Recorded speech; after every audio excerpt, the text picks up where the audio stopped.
and welcome to Empowering Homeschool Conversations. We are so glad you are with us tonight. Our theme for this month has been, how do you teach multiple learners? Which it comes with a lot of different scenarios, but that's why we've been having different guests, because they come from different perspectives. And so we want you to be able to understand there's lots of different ways to teach multiple learners. And so we're glad that you are back for this last episode of September. And our special guest tonight is Lea Ann Garfias. Welcome, Lea Ann. I'm so excited to have you here. It's a pleasure to be with you, Peggy. Thanks. Yeah. So Lea Ann has a lot of resources, and I'm going to have her share those with us as we get started, as she talks about her story. But I first want to start by thanking Bookshark for sponsoring this episode of Empowering Homeschool Conversations. If you want to learn more about Bookshark, you can visit them at bookshark.com. And about halfway through, we're going to hear from them as to just what they do and how they may be able to help you with your homeschooling. So, and I see we are already getting comments on our YouTube channel. Cassie says, long time no see. I know I was gone last week. So thank you for coming back. I actually did 2 episodes the week before. So, but we'll be back on Tuesday nights now again for a while. So welcome back. And if you're watching live, we just want you to know that you can put your comments, your questions in the feed, whether you're watching on YouTube, on Periscope, or on Facebook. So we would love for you to be part of our conversation. So Lea Ann, as we're getting started, I would just love for you to share a little bit about yourself, your family, and your homeschooling journey, just so our viewers can get to know who you are and a little bit about you. Thanks. I am a second-generation homeschooler. I was homeschooled back in the late 80s and early 90s when homeschooling was still a little wild and crazy and no one had ever heard of it. And I was homeschooled in Michigan, which was a really dangerous place to homeschool. So we did literally homeschool in the basement. We had a pretend name for our school and tried not to talk about homeschooling so our parents wouldn't get arrested or anything. Right. So it's really strange homeschooling now when it's just the opposite, especially here in Texas. There are literally no rules. And if someone asks your children, why aren't they in school? And they say, oh, because I'm homeschooled, then they'll say back, oh, yeah, my neighbor's homeschool, or 3 kids in my neighborhood homeschool. So it's just so common. It's like saying, what public school you are practically. It's that common down here. Almost. So I have 6 children from 24 to 10-year-old twins. 3 of my children are graduates already and they live nearby. So that's lots of fun. I have a 14-year-old that's just starting high school, and then my 10-year-old twins who are different learners because they were adopted from foster care. So yeah, it gives you a lot of experience. So you've been homeschooling, 21 years, I think I heard you say? That's correct. Yeah. So that gives you a lot of experience. And also being homeschooled yourself, it gives you a different perspective of being a student, which I think is awesome. And I'm excited to hear just the information you have to share with us. And I love that you shared that homeschooling wasn't so free, because I think we think it's always been this free and that people didn't have to fight for that. And it's important that we know that homeschooling in the United States was illegal in most states in the 80s. And there was a lot of people that fought for our freedoms. And so, yeah, we got to spend a lot of time with those people this last week. Lea Ann and I did. And it's so inspiring to be around those people that were at the forefront of this homeschool movement. So anyways, so we're going to get into some questions as we move along, but and Cassie, I'll get to your question in just a second, but I'm going to ask Lea Ann a question first, and then we'll fill that in. But I just would love to know from you, Lea Ann, what are some ways that homeschooling multiple learners has not been easy for you? And what kind of lessons have you learned along the way through your homeschooling journey? That's a great question. No one's ever asked me before what's been hard about it. Everyone asks, do you have tips? And you have to try to say, oh yeah, this is the good parts about it. But no one's ever asked what are the bad parts. But it can be crazy. For a couple of years, I had children in all levels. I had a couple high schoolers, I had a middle schooler, I had a few elementary students. So that was actually the best time of my homeschooling. It seems like it would be the most hectic, but it was actually the most fun. I think because there was so much going on in my homeschool that I already knew I'm not going to keep up with everything. So I took the pressure off myself right away and said, that's okay. We're just going to let this go. And instead, I did focus more on what can we do together and how can my younger students learn from my older students? So to go back to your question, I think the hardest part of homeschooling multiple children is thinking the opposite, that we need to keep up with each of them separate. And there is some truth to that. You want your high schooler doing high school level math. You want to really help your younger children learn how to read. You have different levels of science, different literature they need to read at their own levels. So there are a lot of things. There's also a misconception on the other side that you can just teach everybody together. But you do need to stay very separate. So I think that is the hard part, is figuring out that balance for yourself. There are a lot of experts and even curriculum that wants to tell you this is how you're going to teach multiple learners. But that's not necessarily true for you, right, Peggy? So everyone needs to find what works best with their own culture.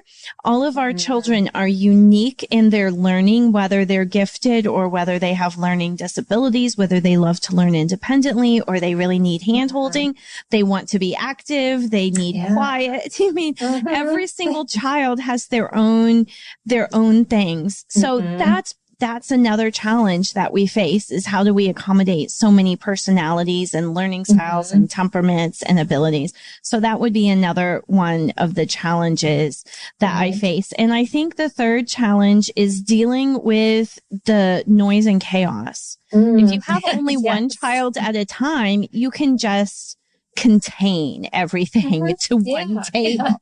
But you have lots of people, then there's quarreling over table space. That happens a lot with us. Everyone wants to use the same table, even though there's other tables in the house. For some reason, they all want to use the same table. So table space, room space, noise. I want it to be quiet in here while I'm sitting in my favorite chair. Well, we're going to be teaching. If you moved somewhere else, then it would be quiet, but I want to sit in this chair. So things like that, there's a little bit of give and take. So that would be the third difficulty, I think.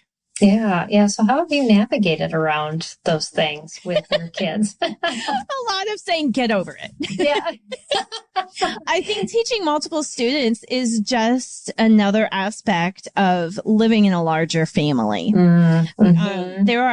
And sometimes when we are adults, we can kind of tell some other adults were only children.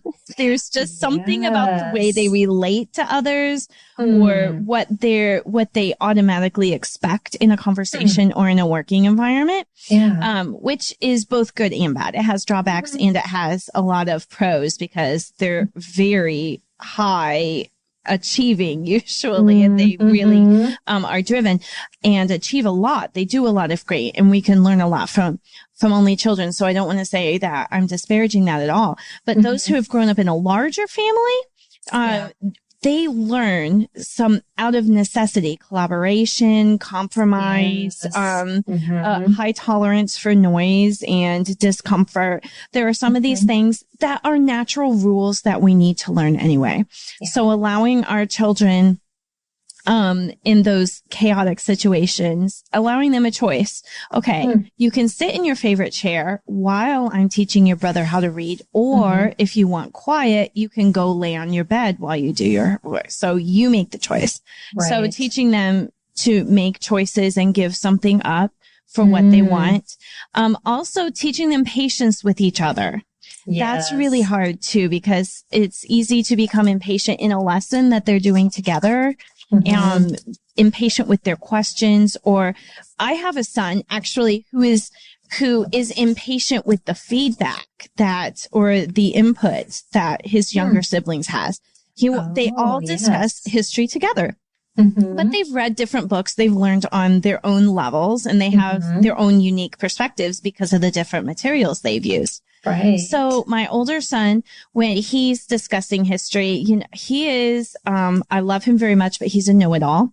And it's a problem because everything he reads, he remembers. He has an amazing memory. So when someone else wants to tell the story from their perspective or what they think happened during that historic event, he has no patience to listen to it. He has no patience because he has all the details and his way is the only way of looking at it. So this is another lesson that he's learning and that I really want to work on with him. It's more important than him listening to someone else's opinion of the War of 1812. More important than that is his learning to respect others' time, to respect others' opinions, and to listen to people younger than yourself. Right. That's kind of an important but difficult lesson for homeschool students, I think. They want to respect their older siblings to a certain extent and their parents and other authorities, but waiting and respecting siblings that are younger is a harder lesson, but really key to working together. Yeah. Our older students can get really frustrated. And I think I've even heard from parents too, they feel like, especially if they have a child with a disability and they're bringing those siblings along, that they're almost at a disadvantage for that older student. But from your perspective, and just what you've been sharing, that's a good advantage. It's preparing them with lessons that we can't fabricate in a textbook. Those are things that just, you choose A or B. Both of them are going to hurt. Sorry, that's just the way it is. Instead of, you either can take the discomfort or you can just get out of it. And unfortunately, I think we want that get out of it for our kids too much because it doesn't prepare them for some things in life. So love that. And just the whole thing with learning to listen. I mean, we look at job skills, later on in life, and that's an advantage to be able to listen to other people's opinions and be able to synthesize that into what you're thinking, whether they're younger or older. I think we live in a society where I have my opinion, and if you don't agree with me, then I'm not going to agree with you, instead of learning to listen and compromise and see things from other people's points of view. So job skills is a really great way of looking at that. Peggy, I got to talk with you a little bit when we met last week about my new diagnosis of learning issues in one of my children. And I, for our new friends who are listening that don't know me as well, my older 4 children, my bio children, were exceptional learners on the other end of the spectrum. They were very independent. They don't need to have things explained very much. They're quick learners. So it was relatively easy. I had different problems with them than I do with my 2 children who were adopted, didn't grow up for those first critical years, didn't grow up having their little brains nurtured properly. So they missed a lot of development that they needed. And even now I've had them for 4 years. There's just no catching up on some things I'm learning. Yeah. So to go back to your job skills thing, I look into their future. And of course, we don't know what God's going to do in their future or how, they might take off in a few years in their abilities. But looking, if you extrapolate from their current progress, I think they're not going to get scholarships to private universities like their siblings did. What are we going to do with them? How can I prepare them for a different future than I'm accustomed to preparing for when I was a student and helping my other students? But I love what you said about job skills. They are learning job skills by learning how to learn at their own pace, by learning to listen to other people and understand what they're saying and apply that to their lives, by learning how to learn not only from their mother helping them, but also from other people, from siblings who will later be like colleagues around them. Right, so I like how you said that it is an important job skill they're learning, that no matter what they choose, what trade or what occupation they go into, this just experience of learning in a group of various personalities is going to really help prepare them for whatever God has for them. Yes. Yeah. No member of your family is ever a mistake. You know, that it all works together for good. It may be frustrating. And I love how you said, you know, at the beginning of our conversation that you just had to realize it's just not going to happen the way that you always want it to. Can you talk a little bit more about that and how, for moms that have that difficulty with that mental shift of, this is what school should be like. This is, you know, I was on the phone today with a mom who said, you know, I do morning time and we do this. And she was basically copying what her son's program in the Montessori school did. And she goes, but he screams through the whole thing and he doesn't like it. And I'm trying to convince her, you know, well, why don't you try things that he does like and try things until you find what he likes? And she's like, oh, I can do that. But that shift, that mental shift it takes to let go of those ideals and move to the other. Can you talk a little bit about that? I'm used to my children progressing at a certain rate and learning in a certain way. And as a mom of so many, I think I was duped a little bit by my first children because they each did learn differently. They have their own learning preferences. They have their own learning environments. They have their own different strengths and weaknesses academically. So I felt like, wow, I've learned a lot from these four.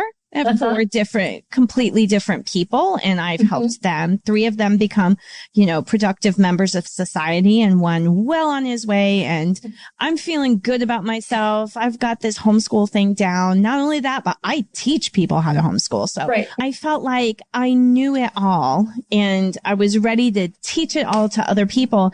And then my 2 twins, they came into our home when they were 6 years old, about first grade-ish. And they were a little bit quote unquote behind, which I hate that, but they were definitely not at the same level that I would expect a 6-year-old to be at for that kind of learning. So, you know, all optimistic. I start over with basically preschool and kindergarten material with them and thinking, this is great. I'm going to quote unquote, I'm again using all the wrong words, but catch them up to where I thought they should be, let alone what a school thought they should be. And it didn't work. I kept moving them along because that's what I do. I move people along, and it wasn't working. By the time they got into what we would consider 3rd or 4th grade material, that's when all of a sudden, finally, I noticed this is not working. And it got to be in math. It was, I just remember the day we were working on multiplication facts, and just all of a sudden it dawned on me, we've been working on these multiplication facts for months and I really haven't gone anywhere. Something is wrong here. And it took me entirely too long to realize it because, again, I just chug along in my routine and things were going great, I thought. And then I looked ahead at what the next level of that curriculum was going to be like for them. Right. And suddenly, instead of just doing worksheets that were laid out for them with pictures and clear explanations of every problem they were going to do, suddenly the curriculum expected them to copy down the work on their own piece of paper, figure it out themselves after reading just a short lesson and some examples. So it took a lot. I realized when I looked at it, they have to read words, understand what those words meant in real life, decode those into numbers, copy down what it is that they saw on a piece of paper. Imagine what steps it took to solve that problem. Try to figure out what that problem meant in real life. Write down something, look back at it and decide, does this even have anything to do with the original problem I had? And I said, there is no way their little brains can do all those steps. Yeah. I never considered that before with my other children. And I wish I had. And I wish that I could explain this to every mom, but every mom I get a chance to that says my kid is really struggling in grammar, or my child can't spell, or my child can't do his math. I say, let's stop and look back at the last assignment you gave him and go through every single thing that child's brain had to do to get to the answer. Nice. And when the parent does that, when the mom does that, when I do that, when I can't figure out while they're stuck, I realize, oh my goodness, I'm expecting them to do 10 or 12 mental things, plus different physical things, whether it's getting your piece of paper, drawing a picture, writing things, figuring out how to spell it before you write it. I mean, there's all these different things a child has to do. And when they're in elementary school and they seem like they're, again, quote unquote, behind, it seems to me that in many of the moms that I talk to, and when I'm looking at my own twins who each have different learning issues, I'm seeing it's usually because there's 1 or 2 or 5 of those steps that are too hard. So it seems like they're ready because we're like, oh yeah, they can copy it down and they know how to multiply those numbers already. Yes. But do they know how to understand what they're copying? Do they understand? Is it hard for them to write letters, or are they hesitant to want to write? I mean, there's all these other steps that are going on that often show, wait a minute, that's the problem. So when that happened to me, Peggy, I said, how can I eliminate some of these steps? I said, I don't want my child copying down the work before he does it. That's an unnecessary step. He can learn without practicing copying things. But that would be a mental hindrance to him because all he's going to do is look at it and say, oh, and turn his brain off. Then his brain will turn off before he even gets to it. So I need to eliminate the copying. I need to eliminate the long lessons because if their paper, I said, if his paper takes 20 minutes, that's too long for him. He needs to be able to do even shorter than what we might think is developmentally normal because he's a little bit of a different learner. So take him back. He needs to be able to finish his assignments in 5 minutes or he has mental fatigue. And that's okay for him. That's just who he is. And he'll get better mental strength as he gets older. So just taking those different things into consideration, I looked back and said, I have to throw out all my curriculum I saved for him. I have to start over and find something that's easier to use. Now, I'm a big proponent, Peggy, that curriculum doesn't teach students. Moms teach students. So I've often said you can use any curriculum, just use it your own way, the way the child learns, and that can be a tool that you use. However, there are some tools that are harder to use than others. Exactly. And I looked at the curriculum I had and I thought I could, adapt this, but it's going to take me too long and just be too hard. And I want something that's easier for me. Balance of time and money. Yes. So I started over again with a new curriculum. And what was funny is the author of that curriculum was at this event that Peggy and I met at last week. And so I ran up to him to thank him because he changed my son's view of math and made it possible for us to move past multiplication facts and actually keep going in his learning. And when I'm trying to tell him this, another mom was already talking to him saying the exact same words, like the exact same thing. So it was so wonderful that it's not just a one mom thing. I think this is for lots of us with different learners that there's so much we can do if we stop and think, what is my child trying to do here? Exactly. It was probably Steve Demme, wasn't it? Yes. Yes. So Steve is the chairman of the board of directors for SPED Homeschool. So, so I work with Steve a lot. Yes. He's very fun. And we love his programs. that's a really good way to put it. We can adapt, we can change, but there's a certain point where we're going to be up all night changing and tweaking things, and we really need to sleep. We covered that. Yeah.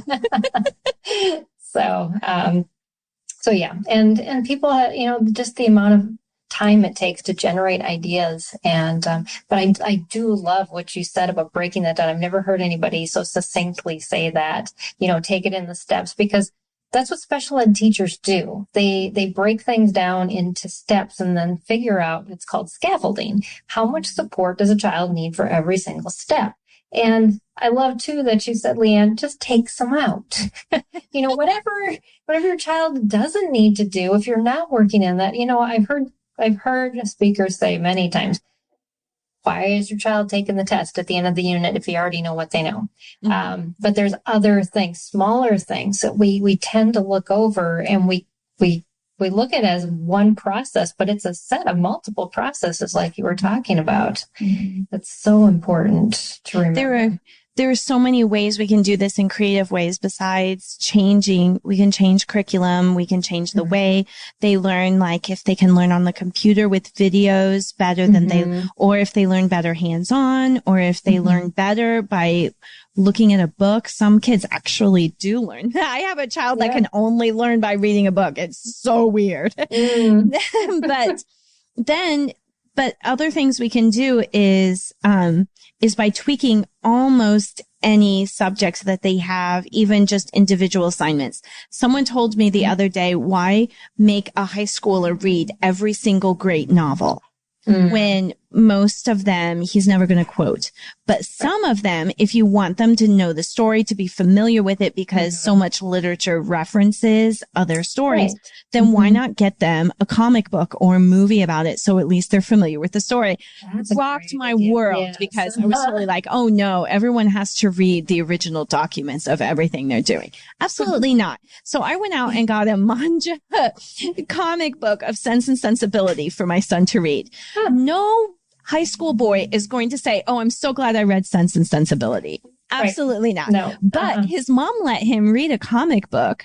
Now it's thick. I couldn't believe how thick this was. Yeah. But this thick comic book for literature, he was so thrilled. Now he's not going to complain about it at all. So we can make all kinds of tweaks to make things. And at first we might feel like, oh, I'm cheating my child out of an education. Well, go back and say, what was the point?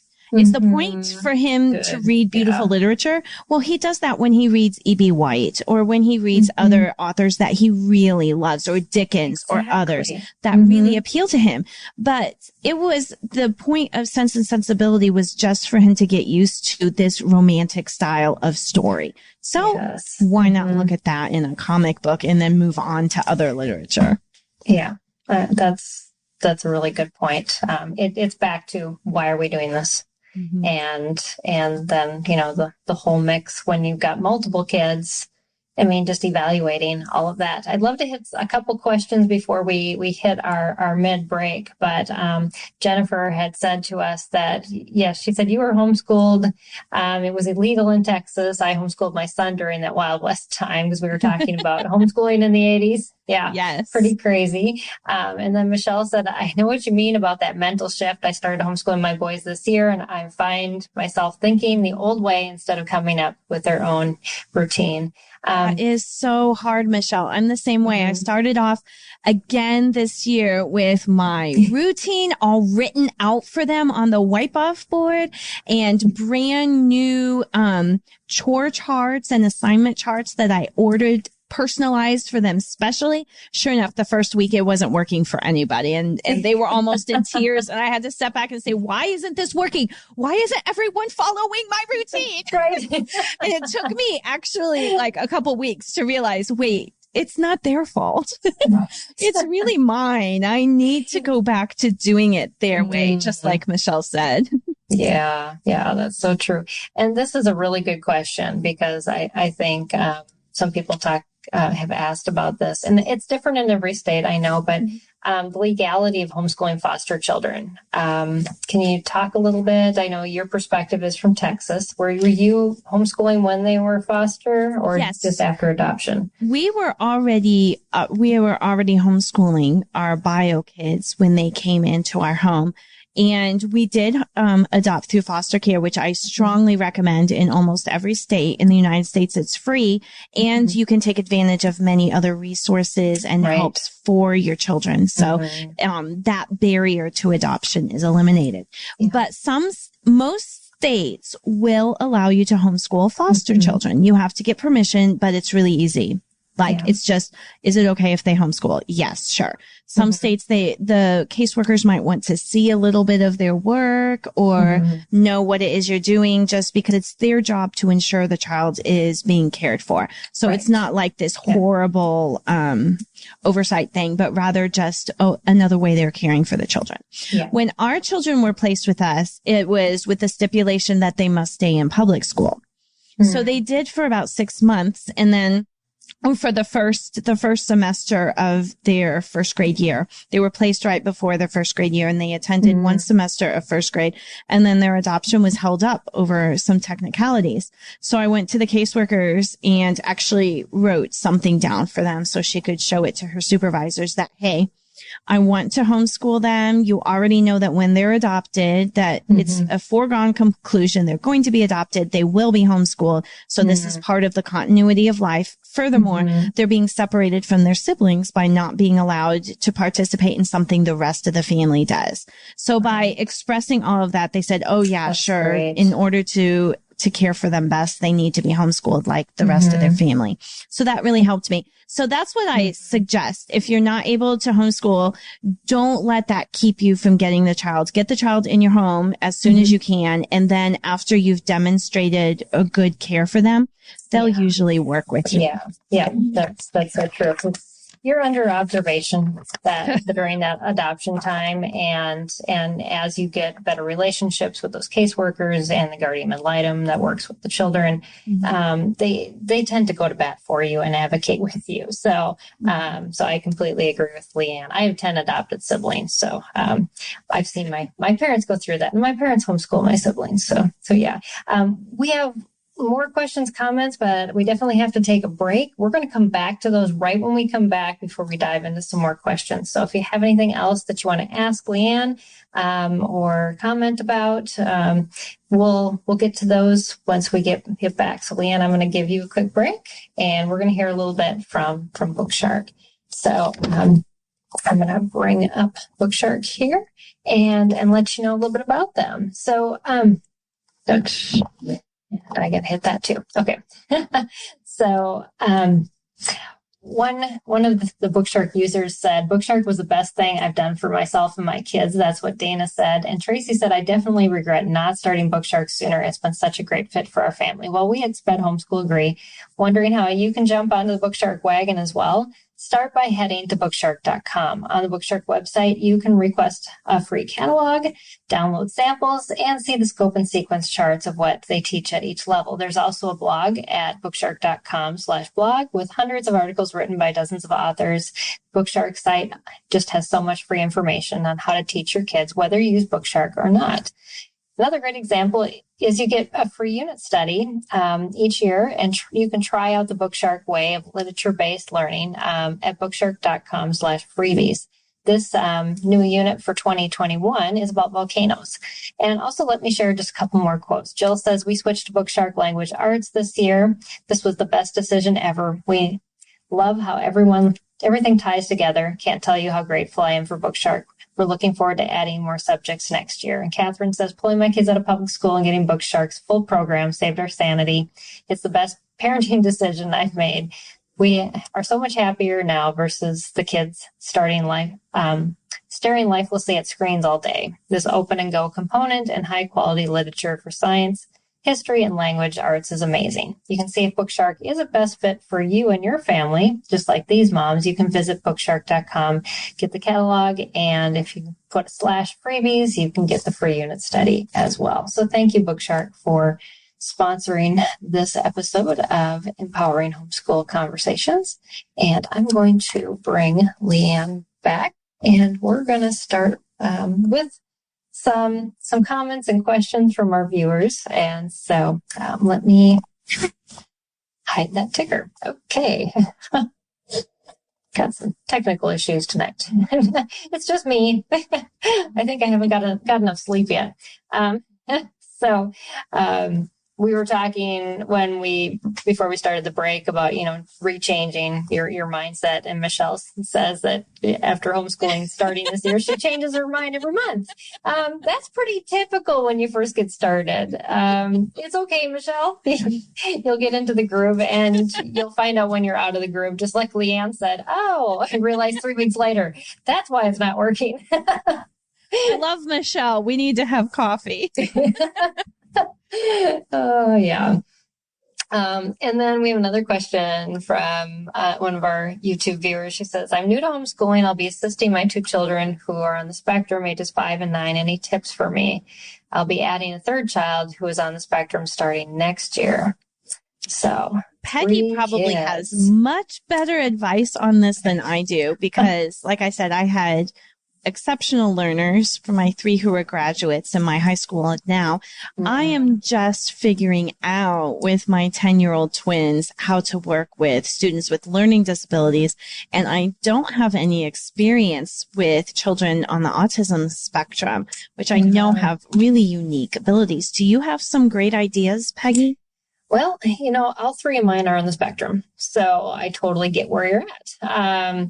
Yeah, that's it. It's different. So diagnoses, this is something that we tell parents when they come to our, Michelle gives you a heart, by the way.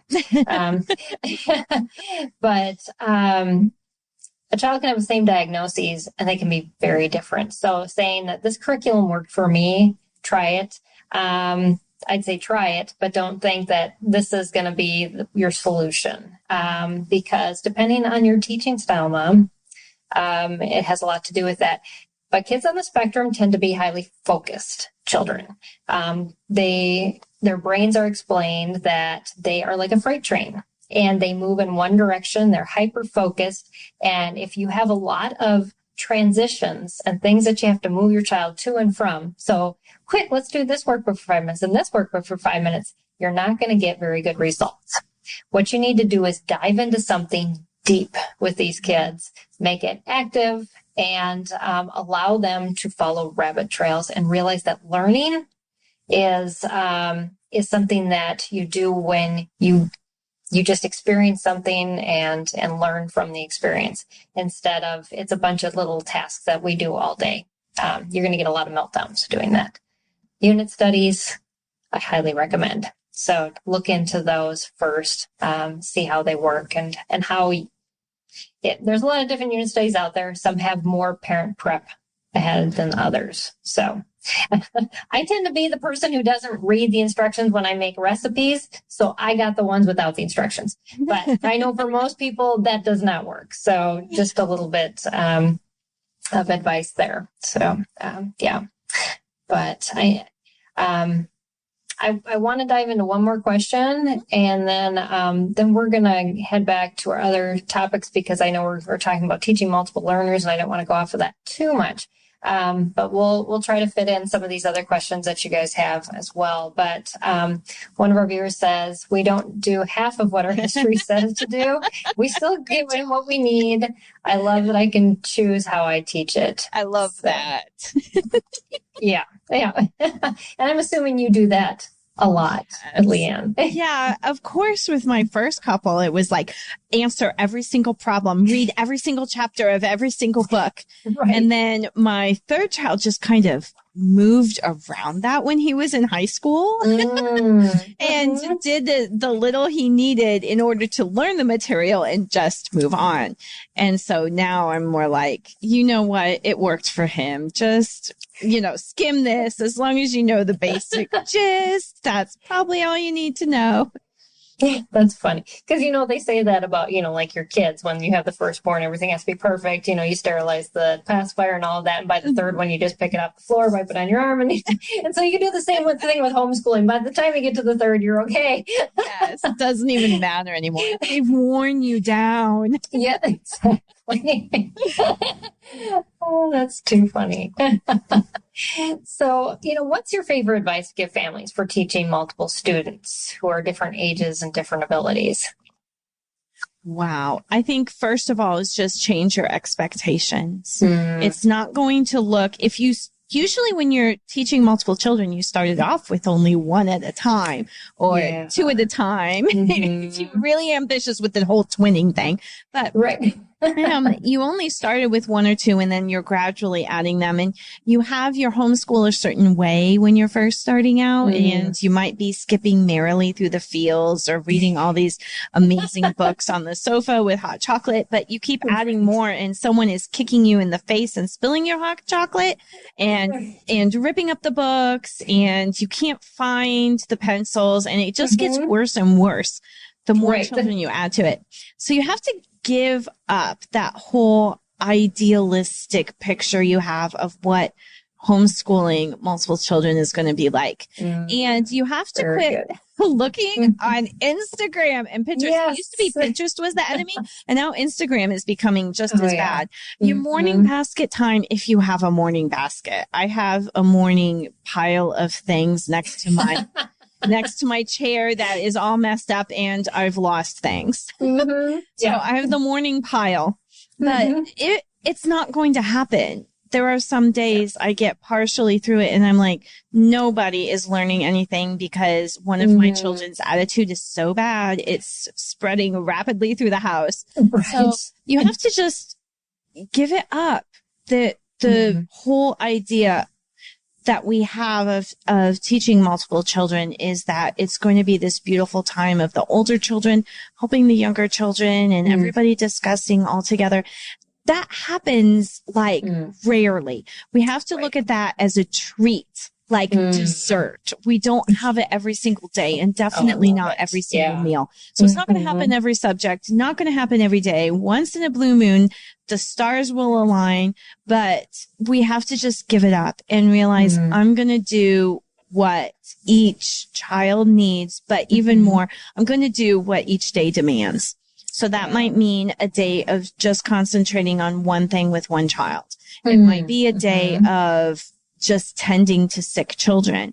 With someone mentioned something about teaching a child with ODD over in the comments. It might just mean meeting your special need or your spectrum child's needs and not even paying attention to everything else. No matter what your special need is, this mom dealing with a child with ODD, the advice I would give you, most of all, is that your child, if you don't know what that is, it's oppositional defiant disorder. It's common in children from foster care or other traumatic situations. And my children don't have ODD, but one of my children has an impulse disorder that can sometimes look very similar to ODD. So I understand that the most important thing you can do, and Peggy was talking about this with me last week too, is remember our relationship with our child and our child's character is the most important thing we're teaching.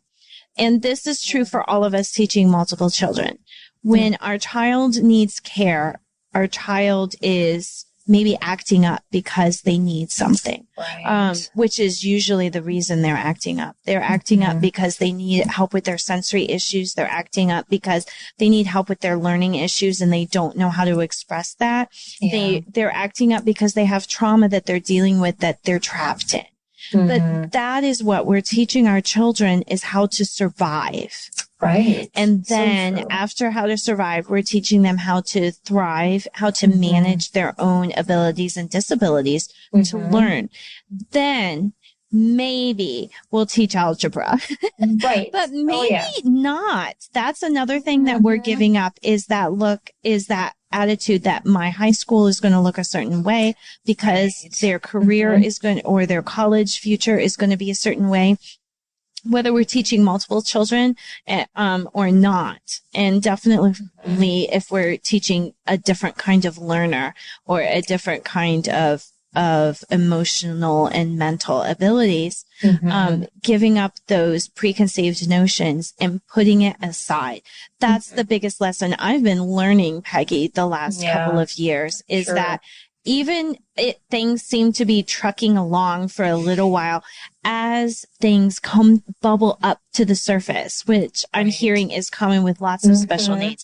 It just bubbles up more and more things all the time. And that means some days, some weeks, some months, we don't do anything that looks like homeschooling to other people. Right. Yeah. And being okay with that perspective, that it doesn't have to look good to other people. It's what's best for my child. It's what's best for our family. And I just remember telling people, that just so my boys would not kill each other was the best lesson we learned in our house. Because as they get to be adults, that's what you want to be over above all other things. And yes, the reading, the writing, the math, that all comes in its own pace. But we don't have those basic things. And, especially when you have kids who are adopted and out of foster care, you have a lot of things that, just safety, that they're not going to be learning if they don't feel safe, if they don't feel like this is an environment where I'm loved. And that takes a lot of groundwork, just working on those things.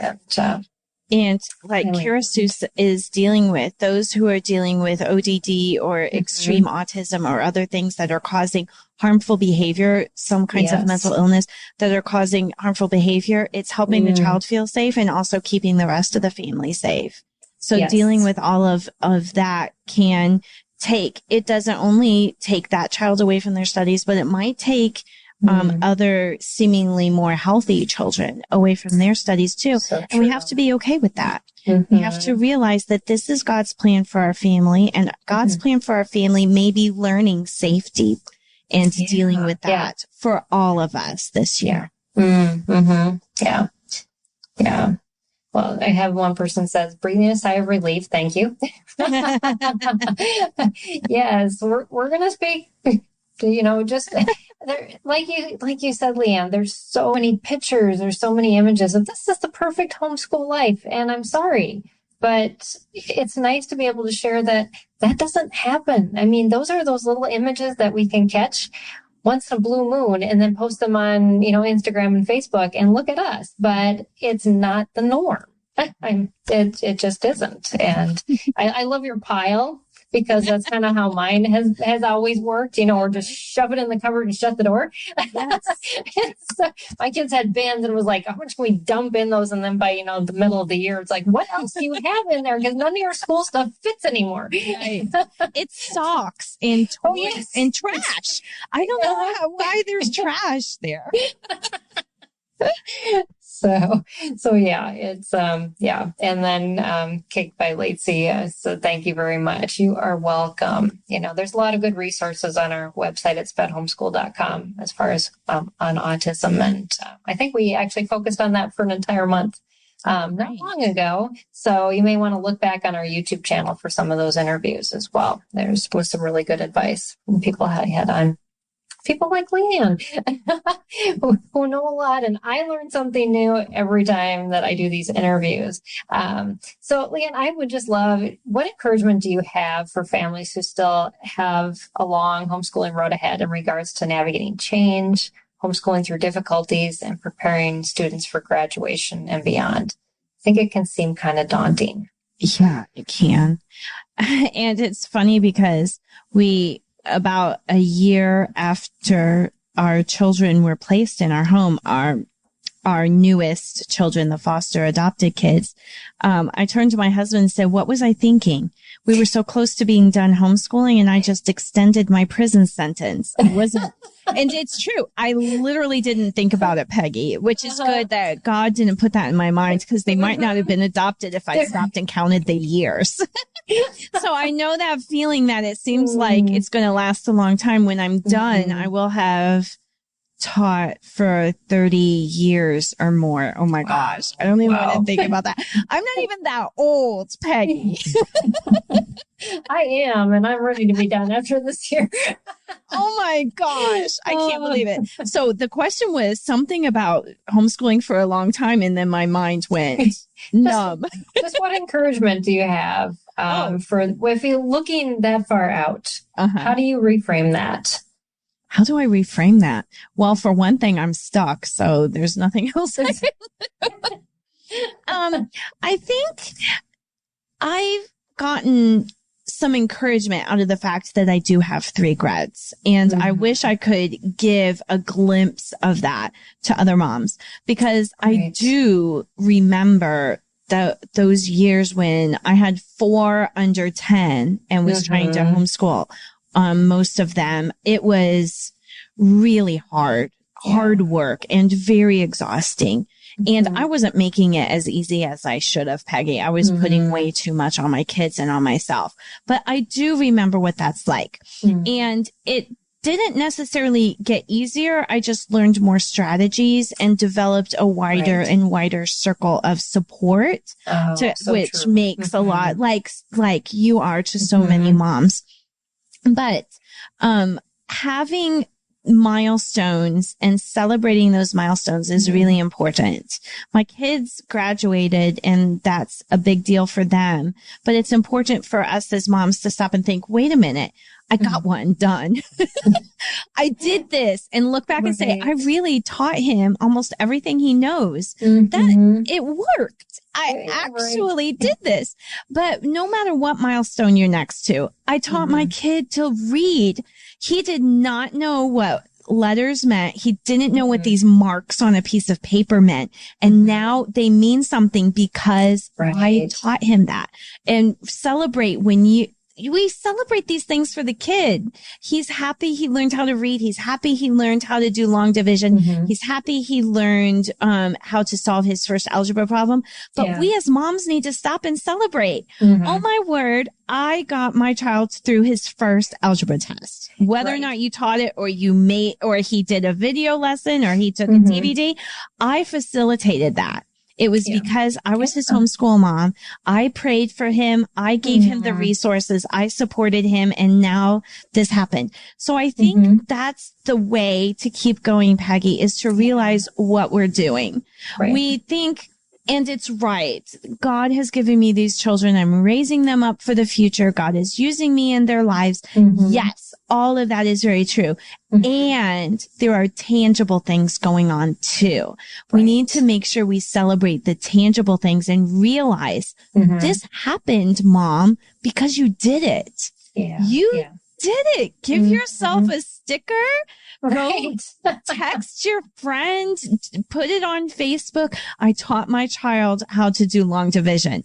Celebrate that. It's not just the child's, that really is something for you to celebrate. And you're going to keep having those celebrations all through your homeschool journey. And that will help you go all the way to the end. Yeah. Cause I think we only look at the end, and that's not, it's so far off that it just, we don't have the encouragement or enough drive to get, that far, but it's those little steps. And if we can, if we can look at this, huge thing that we have to climb, but if we only look at the next step, it doesn't seem that bad. I love that advice, because it is so important that we don't thank ourselves before we get started. And sometimes those little things are like, my child ate with a fork today. Celebrate it. For our special needs kids. Absolutely. There's so much. My child sat still. We literally celebrated. My child did not yell today. Yes. During this 1 hour. Now he did later, but my child did not yell during that 1 hour we spent homeschooling, and we celebrated. We made a big deal about it to him. You did it. You lasted a whole hour. And then, he went and did his own thing. And I'm like, I did it. I facilitated this in his life. Now he makes his own choices, but I helped make it easier for him to do the right thing. So celebrate your special needs, milestones as well. So important. So So we got another question.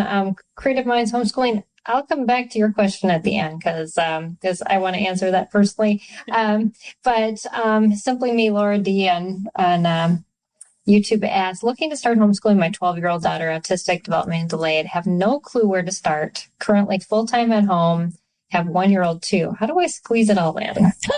How do I squeeze it all in? I love that question. You don't. Sorry very much, Laura, but not everything is going to be squeezed in. So the first thing is that I tell all working moms is to find out what it is you can let go.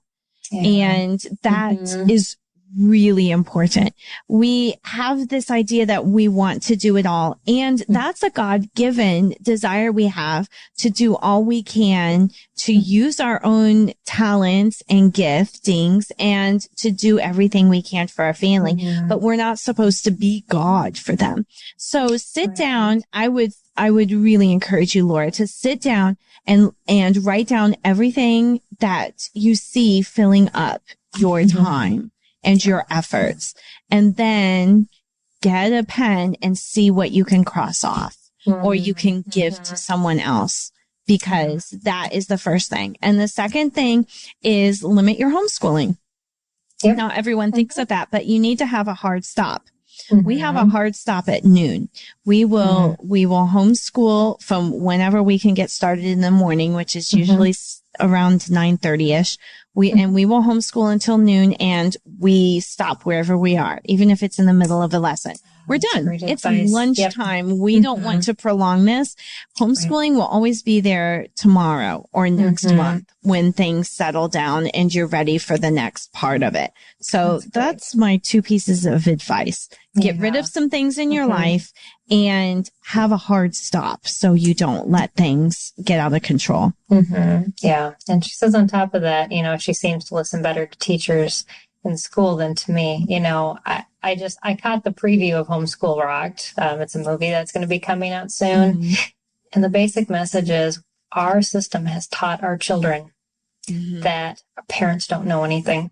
Yes. You've got to reframe that in your house. Did you have any trouble with that with your twins at all? No, they do have reactive attachment disorder, which is slightly different. They're working on what is proper attachment, but because they were so young, they weren't really at the questioning age that you get in preteens.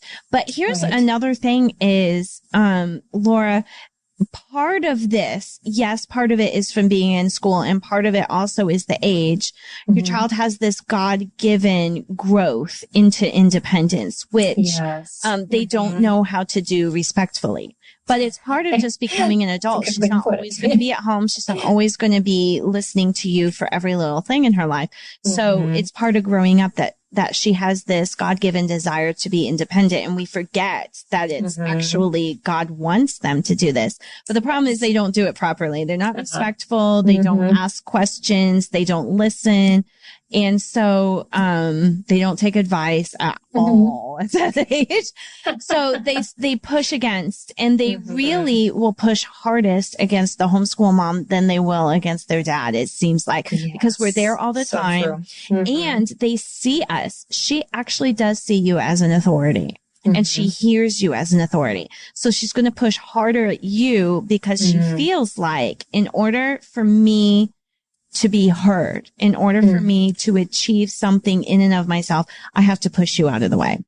Yeah. So this is definitely another one of those issues, like everything else that we teach in a large family or in a special needs family, that dealing with the heart issues and dealing with these little lessons, so much more important than the pre-algebra she's starting. Yes. I love that answer, because I've gone through it with every one of my kids, and I can hear it in your answer that you have too.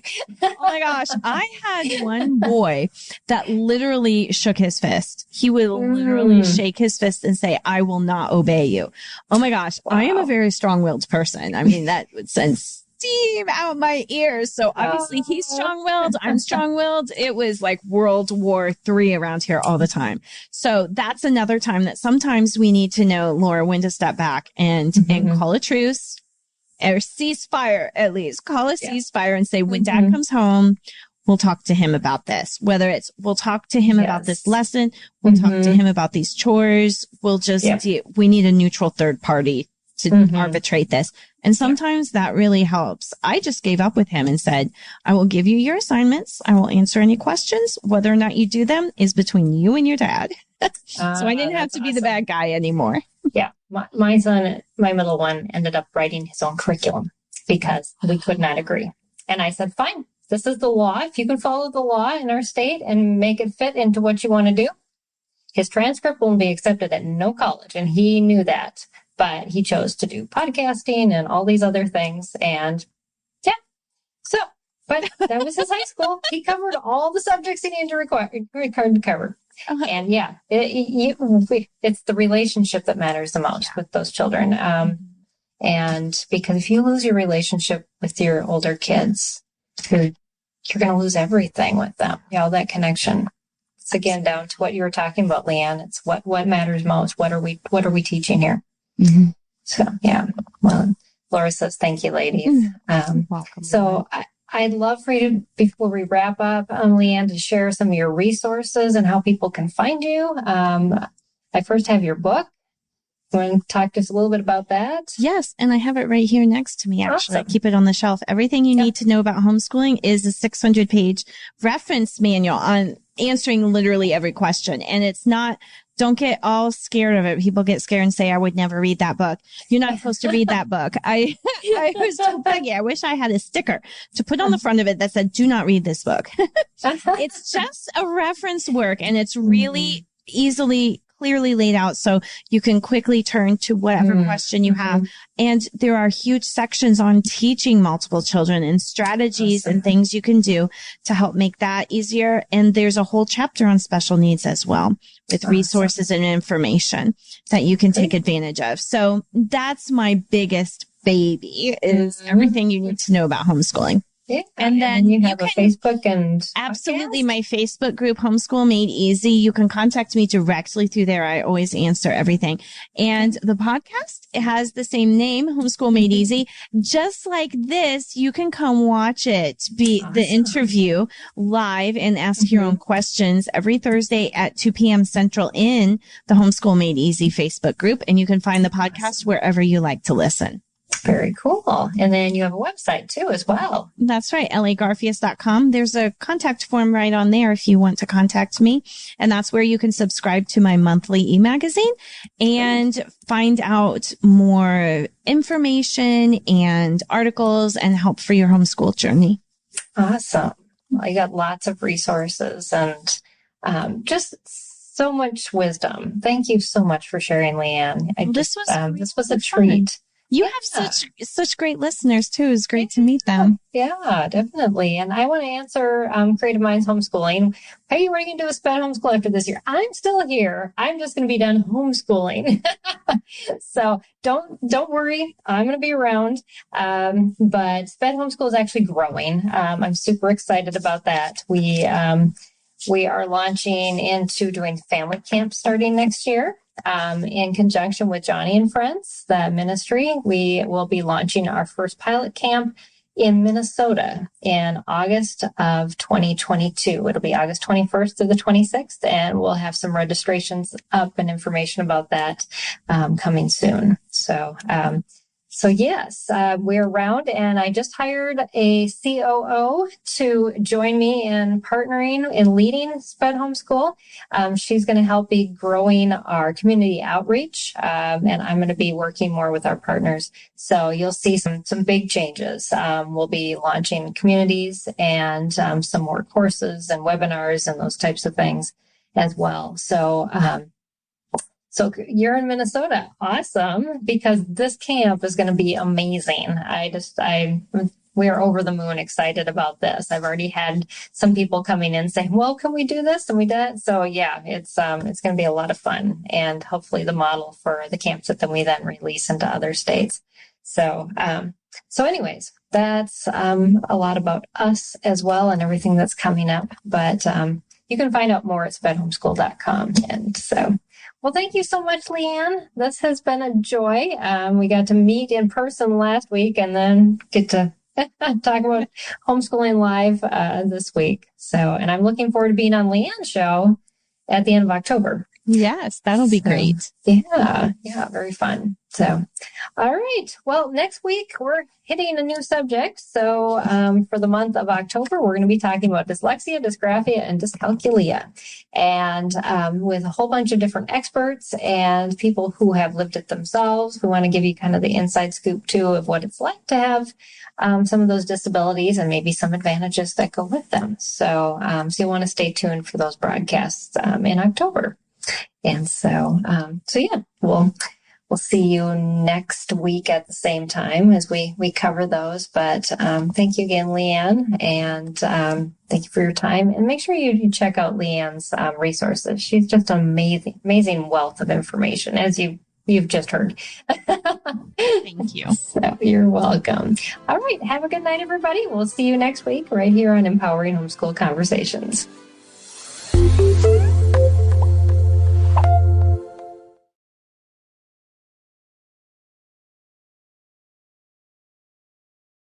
Hey Ted, what do you want to do today? Well, Ashley, I've always got work to do, naps to take, but I have a better idea. How about we invite everyone to listen to the TMUS podcast? I love that idea. Let's do it right now. Hi everyone, we're Ted and Ashley Slater, and we'd love for you to join us as we talk about teamwork in marriage. We share how grace, commitment, and cooperation can help couples live the everyday moments of marriage together. To listen, go to lifeaudio.com and search for Team Us.